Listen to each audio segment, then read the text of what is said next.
شخص على السوشيال ميديا عنده برنامج يعمل فيه اشياء كوميدية المفروض، وطلع واستهزأ بالدين وبالقرآن اخصيا. المشكلة الاكبر انه كل الممثلين الاتراك وقفوا معاه، واغلب الناس كلهم مع هذا الشخص وداعمينه. ايش فيه وايش القصة؟ هذا الفيديو راح نعرف. قبل كم يوم طلع شخص عنده برنامج كوميدي، كوميديان، المفروض يحكي ببرنامجه عن اشياء تضحك كوميدية، ولكن يعني ليش ماني فهمان حب يضيف الدين بالموضوع. طلع وبلش يستهزئ على الأساس يضحك ويضحك العالم، يحكي على القرآن ويحكي على الدين ويحكي على الأشخاص اللي تتبع وأشياء جدا غريبة. هذا الفيديو راح نشوف الفيديوهات وخلونا نشوف وما أطول عليكم أبدا بالفيديو. هذا الفيديو طلع وحكى عن كل شيء ووضح وترجم الفيديو كامل. Bence Çerkez eteme ayıp edildi diyor. Ya da ağzım merhaba diyor, sıfatım ilk 3 kitap iyiydi. Dördüncünün çevirisi zayıf diyor. ايش يخبص هذا يعني؟ ليش؟ المشكلة الأكبر سامعين أكيد الضحك، الجمهور كله يضحك. أنا ما فهمان الجمهور فهمان ولا العالم كله صاير هيك مخه فصل يعني عن الحياة. خلينا نترجم لكم، يعني هذا كمان كاتب لنا الترجمة يعطيه العافية. وإن أول 3 كتب كانت جيدة والكتاب الرابع ضعيفة. أكيد قصده على الكتب إيش يعني؟ أكيد ما قصده على كتب عادية. تعرفوا أنه في 4 كتب سماوية، ويقصد بالكتاب الرابع والأخير هو القرآن. ففهمتم؟ بلش يتمسخر على هذا الشيء. ولكن مو بس هذا الكلام، لا لسه في كمان. Bunların hiçbiri benim cümlelerim değil. Ben sadece berbere gitmedim. ويحكي لكم أشياء بامبر جيتمدن، يعني قصده أنه ما راح على الحلاق. واللي مقصد بهاي الكلمة أنه هو أساسا ما يفهم بالدين. صح، ترى أنت ما تفهم بالدين خلاص معناته اسكت. نترجم لكم، كل هاي ليست أفكاري أنا فقط لم أذهب إلى الحلاق. يقصد أنه مو بشخص عنده علم بالدين.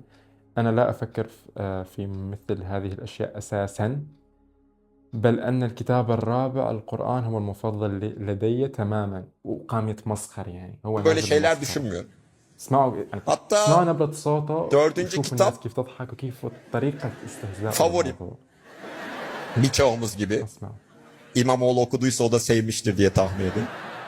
4 kitap arasında açık ara en iyisi o bence. Bir kere çok كمان نوقف الفيديو لأنه أغلبكم ما تفهموا تركي. ترجم كمان. وإذا كان إمام أوغلو هم قصدهم عن هذا الشخص هو رئيس بلدية اسطنبول قد قرأ، فإن أخمن أن قد أعجبه أيضا. برأيي هو الأفضل، لقد كان طرحا طموحا وجريئا جدا وصادم البشرية في الأعوام 600. هو ليش دخل؟ هو ايش دخله بهاي الموضوع؟ انا مش بدي استوعب. انا حاليا تاكد كل شيء. هو كشخص على الاساس فاتح برنامج يعمل فيه كوميديان. هو هذا الشخص اكيد ما تعرفونه ولا انا اعرفه، ولكن بعد ما بحثت اكتشفت ان هذا الشخص عنده برنامج يعمل شغلات كوميديه. ليش دخل الدين بالموضوع؟ شخص الدين عنده؟ هو ليش حب يحط راسه بهيك شيء؟ طبعا ابشركم هذا الشخص حاليا تم القبض عليه وهو هربان من المطار. قبضوا عليه الشرطه. بس يعني هيك مشان خليكم تفرحوا. وبالنسبة للفرحية اضغطوا زر اللايك والاشتراك بالقناة. خلينا نكمل الفيديو. daha yeni kitaplar çıkıyor zaten ya. شفتوا المنصة؟ هاي الكلمة ركزوا عليها يعني. ليش؟ والناس تضحك. أنا ما بهضني الناس، يعني هو ترى تمام تركته أنا على الجنب. بهضني الناس اللي عم تضحك، وبهضني اللي بعده الأتراك الممثلين المشهورين جدا اللي راح أفرجيكم بعد شوي. كلهم داعمين للموضوع، يعني داعمين لكلامه، وإنهم ضد إنه هو انسجن أو بلش. هو ما انسجن، هو بلش يتحقق معه بالموضوع. نترجم لكم هذا الكلام اللي راح يخبص فيه كمان. Ben 1200 جاء على أساس أن هذا هو الكتاب الأخير، مع أننا نرى أن الكتاب ومنهاجتي تظهر طوال الوقت. لذلك كنت أظن كتاب السماوية سيصدر في عام 1200. يقصد أنه بعد 600 سنة من نزول القرآن. يعني عم يتمسخر. المقصد أن أنتم حاليا أغلب الناس ممكن ما عم تستوعبوا مثل كلام غريب، يعني يحكي بأشياء غريبة وفوت الحائط والحائط عم يحكي الألغاز عشان الناس تفهمه. طبعا هو ما له كلام ثاني، لا هو يقصد هاي الأشياء. yılında bir tane daha çıkar diye düşünürdüm. Yazarı için de çok zor. Aklına yeni bir fikir gelse شوفوا أنا حاليا عم أترجم لكم، ما عم أترجمكم كلام، أنا عم أترجم كلام المكتوب. ولكن راح أفرجيكم فيديو بعد شوي، يعني راح أشرح لكم فيه شوي لأنه أنا بعرف تركي كثير منيح، فراح أترجم لكم بدون هذا المترجم. المترجم كلامه صح، ولكن دمج لكم أغلب الكلمات مع بعض فدخل الدنيا ببعض. ففي حاليا أغلب الناس منكم ما لكم فهمانين. بس خلينا نخلص الفيديو، ظل ثواني وأشرح لكم هذا. استغفر الله استغفر الله. حكى إنه بالنسبة للكاتب يعني عم يتمسخر والعياذ بالله، هو قصده على رب العالمين. يحكي إنه هو الشخص الكاتب بعد ما نزل الكتاب الرابع يمكن ندم لأنه حكى إنه هذا آخر كتاب. سبحان الله. أنا وكلام ماني حاكي بحس إني أنا عم أحكي شيء غلط وأنا ماني حاكي الكلام هذا. Son kitap dedik ya. Domuz da yemeği versinler. Fazla empati şirke girmiyor. يحكي لكم أكلنا بفكر جالسة صوم بكتاب ذاته. عم يحكي لكم إنه حتى لو أجاه استغفر الله يعني استغفر الله أجل رب العالمين فكرة جديدة رح يقول لا خلاص أساسا أنا حكيت إنه هذا آخر كتاب رح ينزل. شفتم المسخرة الواضحة جدا وسمعتم كلام الناس اللي عم تضحك. كمان يحكي إنه لحم الخنزير محرم بالقرآن وبمسخرة. خلصنا الفيديو. صراحة أنا أكثر شخص ما بحب هاي البرامج اللي تعمل على أساس كوميدية، وهي أكثر شيء بعيد عن الكوميديا. مو بس هذا، أغلب البرامج الكوميدية أنا صراحة ما أضحك عليها. برامج أبدا مو كوميدية. تخيلوا شخص أنتم جايين هيك وبلش يتمسخر على العالم. هذا شخص مسخر على الدين والعياذ بالله. في اشخاص مسخر على اشخاص، على شكلها، على منظرها، على اي شيء، بس عشان تضحك الاخرين ويسمونها انه برنامج مضحك. يطلعوا على اساس هاي البرامج اللي بتعمل على اساس انها كوميديان وحركات هي اكثر برامج ما تضحك. ما اعرف، انا بالنسبه لرايي يعني ما ادري ايش راي العالم. هذا شخص كمان عربي منزل هذا اساء القران الكريم، وفي حثاله ممثلين الاتراك دعموه. راح افرجيكم الناس اللي دعموه. هاي صور الناس اللي دعموه الاتراك. انتم شفتوا كميه الممثلين اللي العرب. هذا الفيديو في اغلب الناس محبين الاتراك ما رح يحبوه.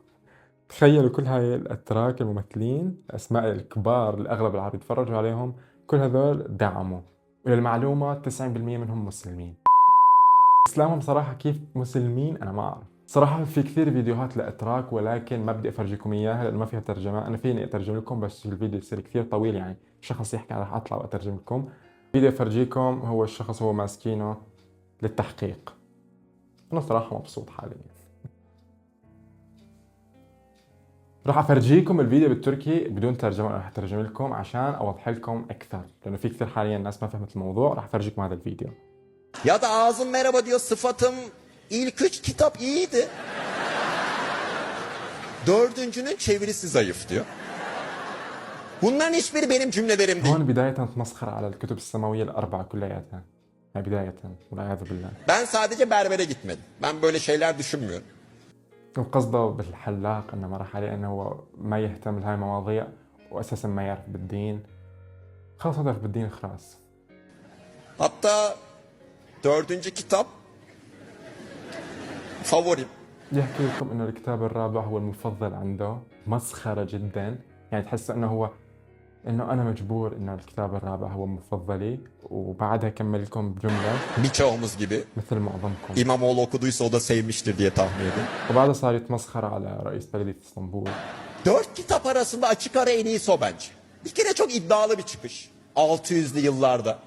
Bu son kitap كمان demek. المسخرة الأكثر استغفر الله اللي حكاها إنه حكى لكم الكتاب الرابع. أتوقع هون أفضل شيء مع مسخرة في 600 سنة. يعني فهمتم؟ يعني هو قام يتمسخر ويحكي لكم إنه بهذاك الزمن كان منيح الكتاب. Daha yeni kitaplar çıkıyor zaten ya. ليش الناس تضحك؟ ما في شيء يضحك. أخ أنا بهضاني والله بهضاني. كمان بمسخرة يحكي لكم إنه أنا بستنى ليش هو آخر نسخة، أنا بستنى كتب جديدة. Ben 1200 yılında bir tane daha çıkar diye düşünürdüm. والنوب عفوي كثير يحكي لكم بعام 1200 كنت بستنى كتاب كمان ينزل. Yazarı için de çok zor. استغفر الله. Aklına yeni bir fikir gelse ya, son kitap dedik ya. وهي كثير أحس فيها كفر زيادة عن اللزوم. حكى لكم حتى لو الكاتب هو قصد رب العالمين يعني والعياذ بالله، حتى لو وجدت فكرة لباله استغفر الله. ليش بحس حالي إني بحكي شيء غلط؟ والله مو كلامي. حتى لو وجدت فكرة جديدة بباله ما راح يقدر يحكيها لأنه خلاص هو حكى إنه الكتاب الأخير هو هيك يحكي. استغفر الله. Domuz da yemeği versinler. وبعدها صار يحكي إنه عن لحم الخنزير. المشكلة الأكبر مو هون، المشكلة الأكبر مو بالشخص، يعني المشكلة الأكبر بالناس اللي دعموه. كل الجمهور صار يضحك ويتمسخروا. وبعدها ممثلين الأتراك أغلبهم يعني طلعوا ووقفوا معه، وكلهم طلعوا بالتويتر وأغلب العالم التركي طلعوا وصار يحكوا إنه لا هذا فقط عم يعبر عن رأيه. تعبير الرأي أتوقع كمان غلط. تعبير الرأي ممكن تعبر باحترام، تعبر بمواضيع إلك، أو إذا بدك تعبر عن موضوع ديني عبره بموضوع احترامي جدا. بما انه اساسا محتواك ما ديني، ايش دخلك بالدين؟ فانا محتواي مو بالدين، انا ما صراحه ما بتدخل بالدين. محتوى بالكوميديا، انا شفت كل شيء ما عدا الكوميديا، انا شفت شيء استهزاء، شفت شيء مستفز، شفت كل شيء مقرف. حاليا هو يعني اخذوه ويعني بلشوا يحققون مع هذا الموضوع. حسبي الله لا حول ولا قوه الا بالله يعني. وطبعا هو ما حكى بس على القران، حكى على كل الاديان يعني. انتم ايش رايكم؟ اكتبوا تحت بالتعليقات. نشوفكم الجايه، مع السلامه.